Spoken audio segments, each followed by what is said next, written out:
It was 11:58 at night when my phone buzzed against the nightstand.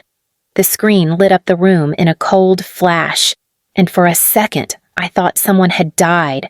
My mother, Iris Rowan, never messaged me that late. I unlocked the screen. A single image filled my phone. My childhood bedroom gutted. My books, my yearbooks, the bracelet I made in 5th grade, the quilt my grandmother sewed when I was born, all shoved into heavy black contractor bags, the kind used for yard waste or crime scenes. Underneath, one line from my mother. "We need the space for Sienna's dressing suite. Pick up your things by noon tomorrow." Another line after a pause. "Anything left will be donated." 3 seconds later, a tiny red heart flickered beneath it. Sienna Rowan liked the message. I did not respond. My body didn't move. It just locked up, like something inside me hit a kill switch. For 32 years, I had been the quiet infrastructure of the Rowan family, the part no one saw but everyone depended on. Now, even the evidence of my existence was trash in their hallway. The screen dimmed. I still could not move. My phone lit again, this time a message from Sienna Hope. "You can swing by early. The contractor wants to start tomorrow afternoon." Contractor. Dressing suite. My entire childhood relocated so my sister could store handbags and curated outfits for her fan-polished online persona. I typed nothing, deleted nothing, just stared at her words until they lost shape. Another message arrived, this one from my mother. "Avery, please do not make this difficult. The room is not being used. Not being used."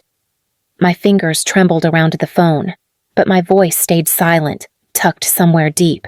The Rowans had always been exceptional at telling me what did or did not belong to me, what was or was not mine, what space I was allowed to occupy. Finally, I locked the phone and set it face down. The quiet pressed in, heavy and hot.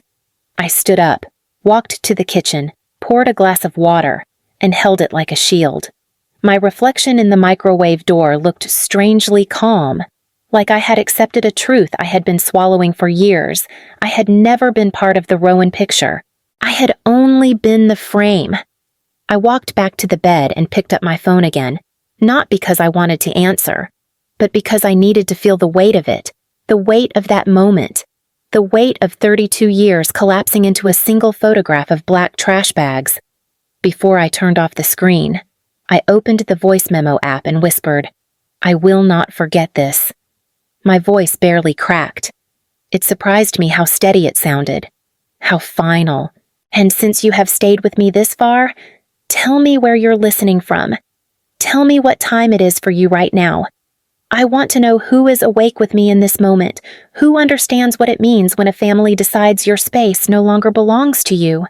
I set the phone down, breathed in once, slowly, and felt something inside me shift something small, sharp, and undeniable. The Rowans had thrown away the last pieces of my childhood. They had no idea that was the moment I stopped being theirs. By morning, the message thread from my mother sat on my screen like a bruise I could not look away from. I dressed for work on autopilot, tying my hair back, slipping into the same gray coat I wore through every winter in Redwood Ridge. Before leaving, I opened the photo again, the black bags, the stripped walls. It hit me the same way, not as an accident, but as a declaration. At the office, I kept my head down until lunch. Then my coworker, Jenna, slid into the chair across from me. She had been in the logistics department with me for 5 years, long enough to sense when something was off. "Your mom again?" she asked gently. I closed my laptop. She cleared out my old room, said they need the space for Sienna's new dressing suite. Jenna blinked. "Avery, that's cold. They said the room wasn't being used. Was it? It was mine," I said simply. She exhaled. "What did she expect you to do? Pick up everything by noon?" I tried to keep my voice flat. "Or they'll donate it." Jenna stared at me for a long moment. "You always hold them up, and they never hold you." I did not answer. I did not need to. She had seen pieces of the truth over the years, small emergencies, urgent transfers, the day I paid a declined grocery bill that turned out to be champagne for one of Sienna's celebrations. That was the day I realized something about myself. I was always the one who fixed things. My phone buzzed again. A new message from my mother. Avery. The contractor arrives at 4. Please do not delay. There was no softness in those words, no acknowledgement of the history that lived in that room, no hesitation in discarding my past for Sienna's future. Jenna leaned over, reading my expression. You're not going over there, are you? No. Good, she said, her voice firm. They don't get to pull you back in every time they want something. But the truth was more complicated. They never needed permission to pull me back in. I had trained myself to step in before they even asked. I turned off the phone and whispered, mostly to myself, not this time. The words settled in my chest like stones heavy, but steady. For the first time in years, I stayed at the office late, letting the quiet hum of machines drown out the ache. The Rowans were changing the terms, and I could feel something in me shifting in response, something long overdue and quietly dangerous. The promotion party landed in my inbox 2 days later, a calendar invite, nothing more. Sienna Rowan, Brand Director Celebration, the Sapphire Hall, Friday at 7. No greeting, no question, just the unquestioned expectation that I would show up and applaud. By the time I arrived, the room was already overflowing with the curated glow that followed my sister everywhere she went.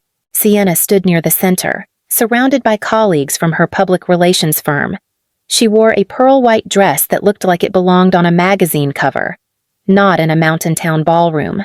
She spotted me and smiled thin, glossy, performative.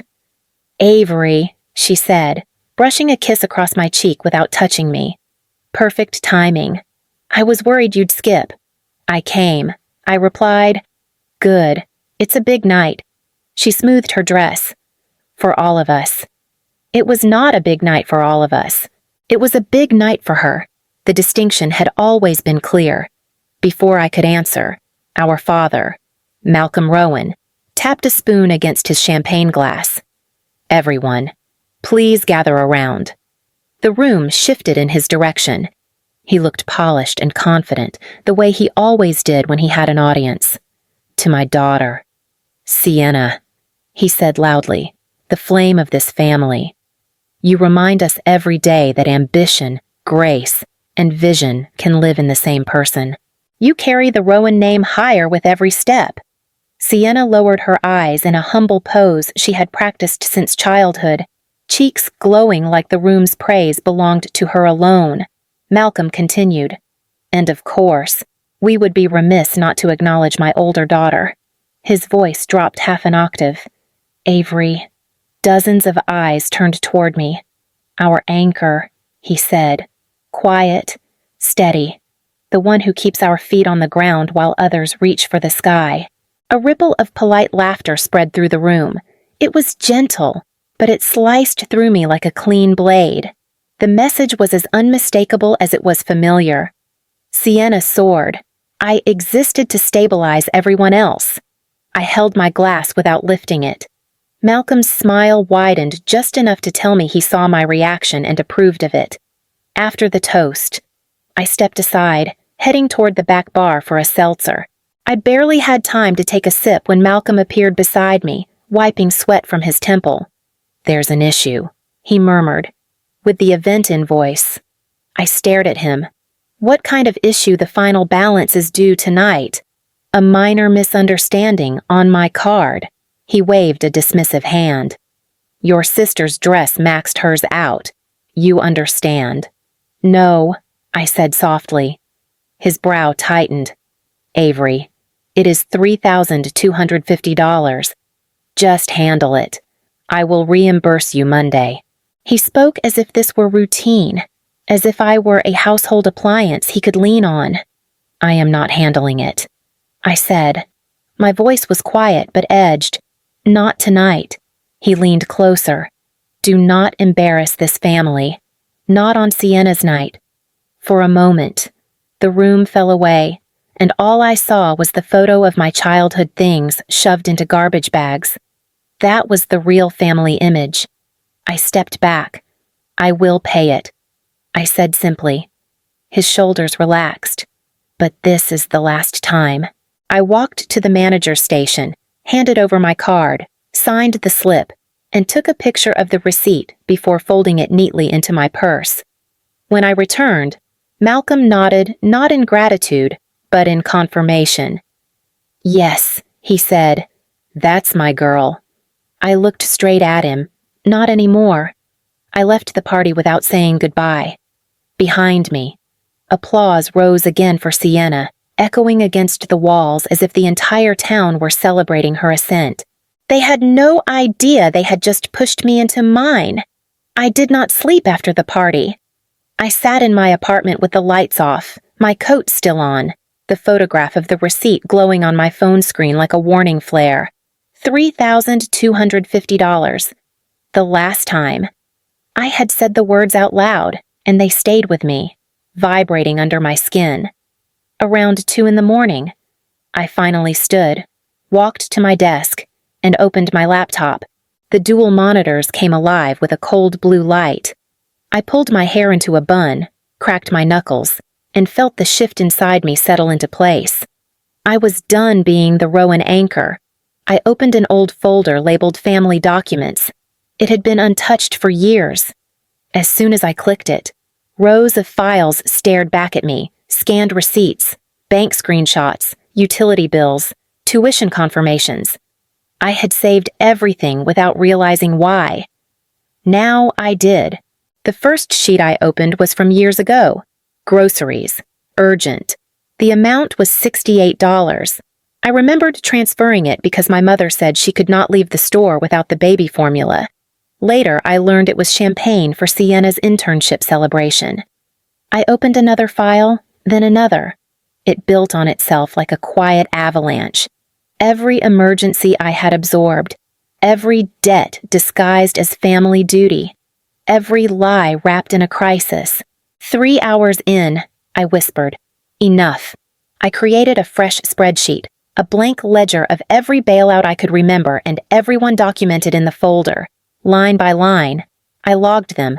Apartment rent for Sienna, car payments disguised as career investments, a business loan for Malcolm that became a river cruise, designer luggage that had arrived at their house mysteriously charged to my card. When I finished, the total at the bottom of the screen took my breath away. $387,500. The number did not feel like a mistake. It felt like a mirror.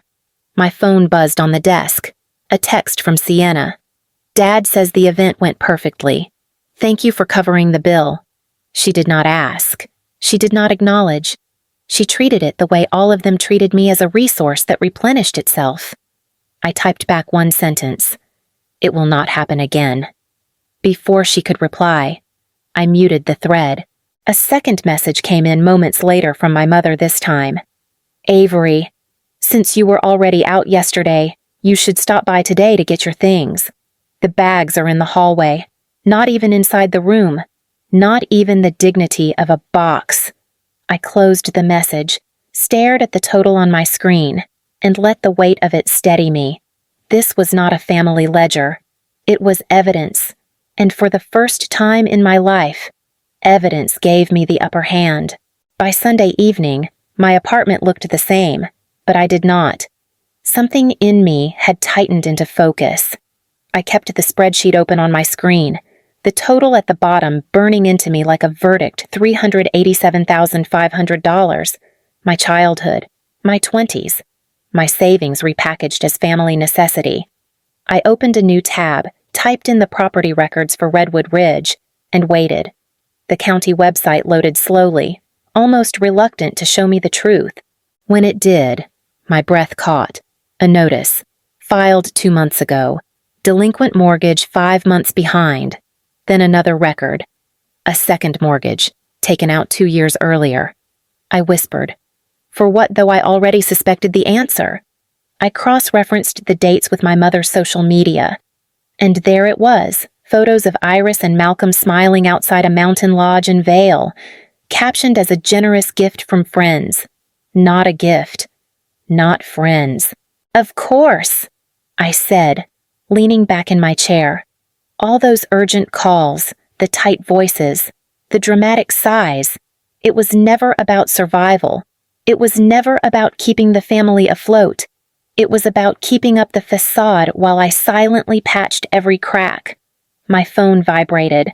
A message from Malcolm. Family meeting soon. We need to strategize about the bank. Call me first thing tomorrow. No explanation. No apology. Just expectation. I set the phone down. I had strategies. All right, none of them involving saving the house. A memory surfaced the part they did not know about me, because they had never bothered to ask.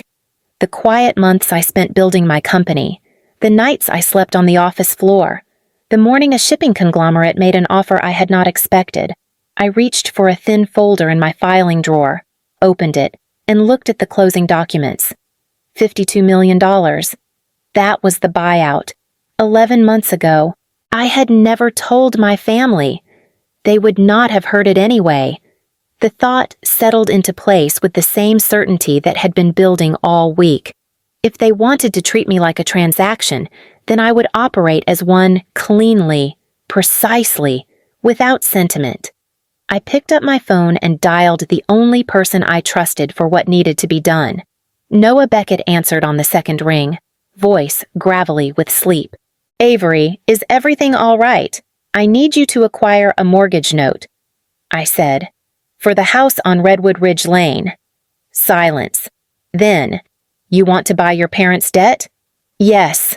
Through a holding company. Discreet. I want the lien transferred before foreclosure proceeds. Noah exhaled sharply. This will put you in complete control. Avery, I know. And if they find out that is the idea... He paused. I will start at first light. Make sure it is fast, I told him. They think they are calling a family meeting tomorrow. And you? I looked at the spreadsheet one more time. I am done being the meeting. Malcolm's call came early Monday morning, sharp and irritated, as if I were the one who had caused the problem. Avery, he said without greeting. We need you at the house, immediately. I am working, I replied. This is more important. The bank is threatening foreclosure.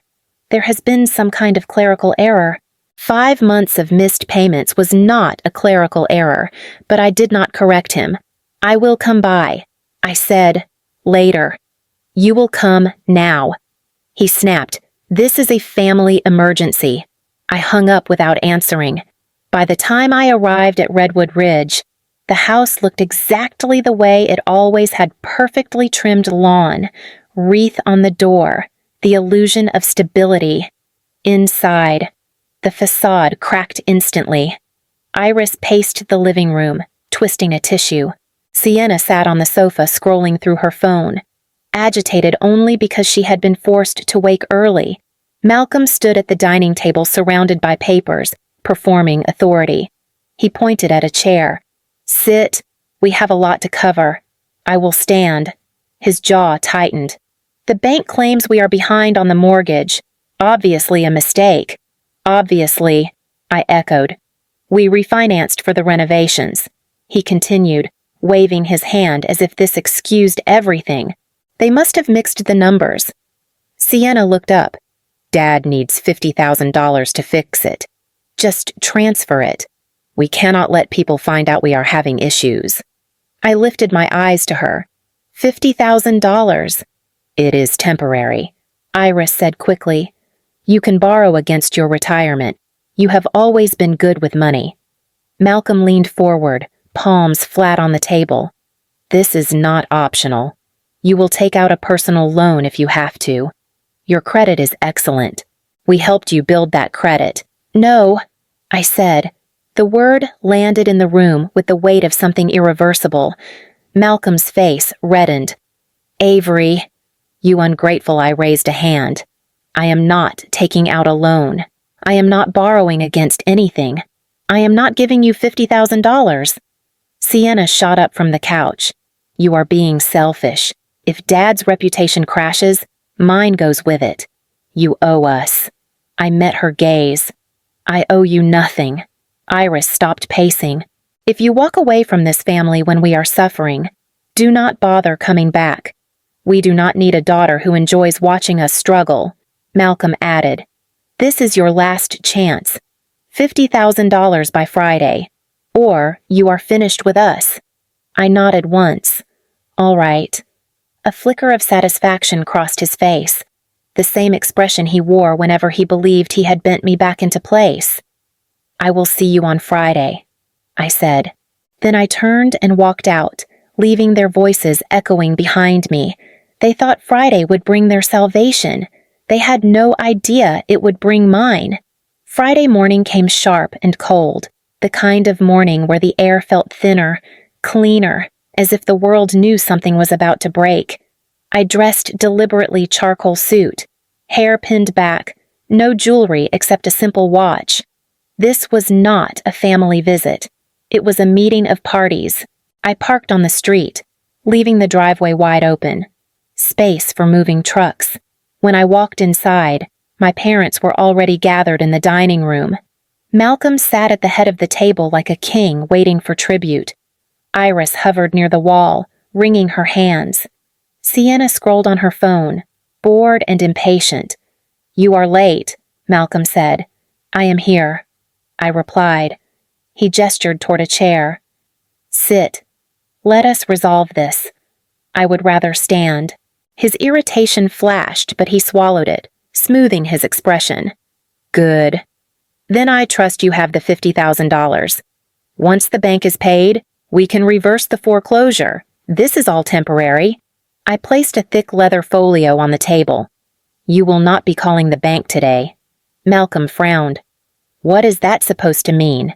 The bank does not own this house anymore. Silence. Immediate. Total.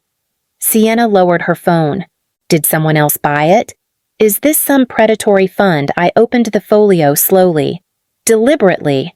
They sold the note, the primary mortgage, the arrears, and the second mortgage you took out 2 years ago. I pushed the first document across the table. A notarized transfer of lien. Malcolm's eyes scanned it once. Then again. His skin went gray. Marigold Ridge Capital. He read aloud. Who me? I said, I own it. Iris sank into a chair, her fingers trembling around nothing. Avery, what are you saying? I purchased your debt? In full. The house is now under my authority.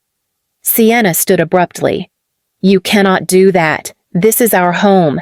It is collateral. I corrected. And you defaulted. Malcolm rose from his chair, fists clenched. You have no right. I have every legal right, I said calmly. You forfeited that when you stopped paying the mortgage. He shook his head. Where did you get that kind of money? You are a logistics manager. I replied. I sold my supply chain software company 11 months ago. They stared at me, waiting for the number. $52 million. I said. The words hit the room like a physical force. Malcolm sat down hard, the chair legs scraping. Sienna whispered it aloud, as if tasting it. 52 million. I pulled out the final document, a 45-day notice to vacate. No, Iris said, voice cracking. Please, Avery. We have nowhere to go. You would not put us out. This is not about putting you out, I said. It is about ending the arrangement where I fund your life while you erase mine. Malcolm slammed his palm on the table. We are your family. I met his eyes evenly. You taught me what family meant. You taught me that my memories could be bagged and left in a hallway for disposal. I set the notice in front of him. You have 45 days. After that, the sheriff handles the transfer of possession. I closed the folio, slid it under my arm, and turned toward the door. Behind me, I heard Iris begin to cry. I heard Sienna whisper, She cannot do this. I heard Malcolm mutter something that sounded like disbelief slipping into fear, but none of it stopped me. I walked out of the house on Redwood Ridge Lane without looking back, the front door clicking shut behind me like the closing of a vault. For the first time in my life, the power in that family belonged to me, and it was silent, absolute, and earned. The next weeks unfolded quietly, but with an unmistakable shift in gravity. Malcolm called twice, once furious, once pleading. I answered neither. Sienna sent a long message about reputations and image management, insisting we present a united front to her firm. I deleted it without opening the attachment. Iris tried twice to stop by my apartment, leaving voicemails about misunderstandings and heartbreak. I let them collect in the inbox. 45 days passed the way storms do, slow to gather, fast to end. On the morning of the move-out, I parked a block away, not close enough to be seen, just close enough to witness the shape of an ending. A moving truck sat in the driveway, its ramp extended. Movers carried out furniture wrapped in blankets, boxes labeled in Iris's careful handwriting, framed photos that once hung in hallways polished for guests. Malcolm stood with his arms crossed, jaw tight, giving instructions even though no one listened. Iris dabbed at her cheeks with a trembling hand. Sienna paced, phone pressed to her ear, her voice sharp as she told someone, "We are temporarily relocating. It is a strategic decision." I stayed out of sight. Their new home waited on the other side of town, a modest 2-bedroom unit in a quiet complex. They believed it was the only option the realtor found on short notice. They did not know the lease ran through a blind trust I controlled. They did not know they were paying market rent to me. They did not know that for the first time in their lives, they were accountable. Late that afternoon, Noah called. "Possession transfer is complete," he said. "The house is officially yours." "Thank you," I replied. He hesitated. "How do you feel?" I did not answer immediately.